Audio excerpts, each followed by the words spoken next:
Chances are you know someone with Alzheimer's or another form of dementia. The Alzheimer's Association says 50 million people worldwide are living with the disease, and some of those people are grandparents and loved ones. Today on Newsmakers, we talk about how you can talk to your kids about Alzheimer's with Right at Home's Kristin Canny.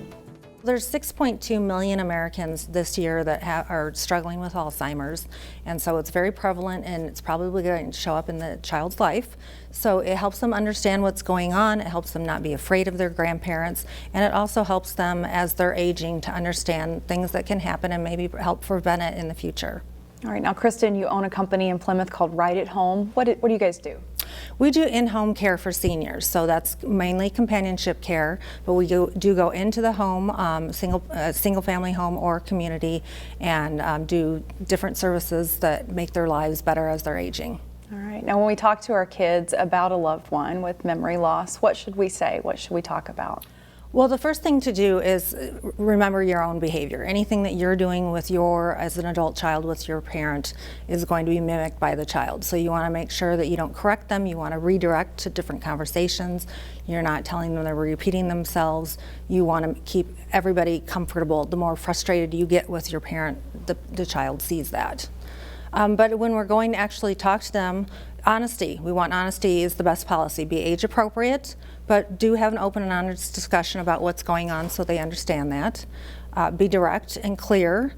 You do need to explain this is a brain disease and it's not going to get better. It's not curable. It could get worse, but it's nothing that they did. It's not contagious. In fact, more than ever, they need to be spending time with their grandparents in activities such as household chores are great, doing the dishes, setting the table, companionship, doing puzzles, playing cards, watching the game is good. And then if something uncomfortable happens or might be a little bit scary to the child, it's good to talk about that as well. Absolutely. They're going to be shocked when granddad doesn't remember who they are one day, and they need to be aware that that can happen, and maybe granddad remembers them the next day. So, and sometimes things can happen, mood changes, behavior changes, things like that, and they need to be aware that that can happen, and it has nothing to do with them. It's nothing that they did.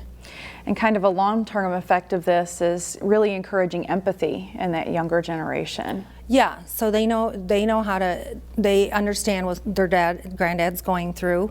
They need to understand that, granddad, grandma they're scared too. They don't know what's going on with their bodies, and it helps them understand and be able to cope with the situation better. All right, and if someone needs more information, where should they look to for help? Definitely the Alzheimer's Association website. They have a ton of information there about the disease, yes. All right, Kristin Canny, it's a good topic. Thank you for being with us today from Plymouth, Right at Home. Thank you so much. Find more local news stories at ccxmedia.org and follow us on social media.